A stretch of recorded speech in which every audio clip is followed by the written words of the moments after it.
কই, আমার তো কোনো সমস্যা নাই। শোনো, কালকে রাতে তোমার অনেক একটা স্বপ্ন দেখছি, তোমার আমার সংসার। তুমি চুল খুলে আমার সামনে বসে আছো, কি যে মিষ্টি লাগতেছে তোমার দেখতে। আহ, থামেন তো, আপনার মতো ঘুষখোরকে কে বিয়ে করবে? আমার সংসার নিয়ে কথা বলতে এসেছে। আরে কত দুষ্ট লোক ভালো হয়ে গেল, আর আমি গোবর তো কিছুই না। তুমি শুধু একবার আমার সংসারে বউ হয়ে আয়সা দেখো, ভালো হয়ে যাওয়াটা আমার কন্ট্রোল ব্যাপার। তাই না? ঠিক আছে, আপনি কি আমার জন্য ঘুষ খাওয়া ছাড়তে পারবেন? কুসকাও তো অবশ্যই ছাড়তে পারি, অনেক দিনের পুরনো অভ্যাস তো, একটু মানে সময় লাগবে আর কি। একবারে ছেড়ে দেওয়াটা একটু কঠিন। তাহলে তো আর হবে না।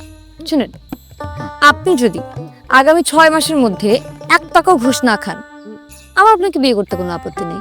কিন্তু আপনি যদি 1 কাপ চাও ঘুষ খান, তাহলে আপনি আমার পিছু পিছু আর ঘুরতে পারবেন না। ঘুষ খাও, আমি তো বললাম, আমি তো আচ্ছা আমি চেষ্টা করি, চেষ্টা করার সুযোগ দাও। তাহলে চেষ্টাটা ঠিক মতো করেন। কালকে পুরো এলাকাতে মাইকিং করবেন, করে বলবেন যে আপনি আর কোনোদিন ঘুষ খাবেন না, এবং এই মাইকিংটা আপনি নিজে করবেন। কি পারবেন? আম, পারবো তো অবশ্যই, কিন্তু আমি বলছিলাম যে মানে মানে অল্প অল্প করে করি আর কি, মানে অল্প অল্প করে করলেই জিনিসটা হয়ে যায়। ছাড়বো তো অবশ্যই, মানে মুরব্বীরা তো তাই বলে, তাই না? আপনি মুরব্বী, তারা মুরব্বী, আমি তো আর মুরব্বী না।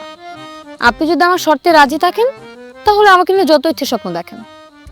আর যদি আমার শর্তে রাজি না থাকেন, তাহলে আমার ত্রিসীমানার মধ্যে আসবেন না। আর আমার একটু ভাবার সুযোগ দাও। হ্যাঁ, হ্যাঁ, ভাবেন, ভাবতে থাকেন। এই আমার দ্বিতীয়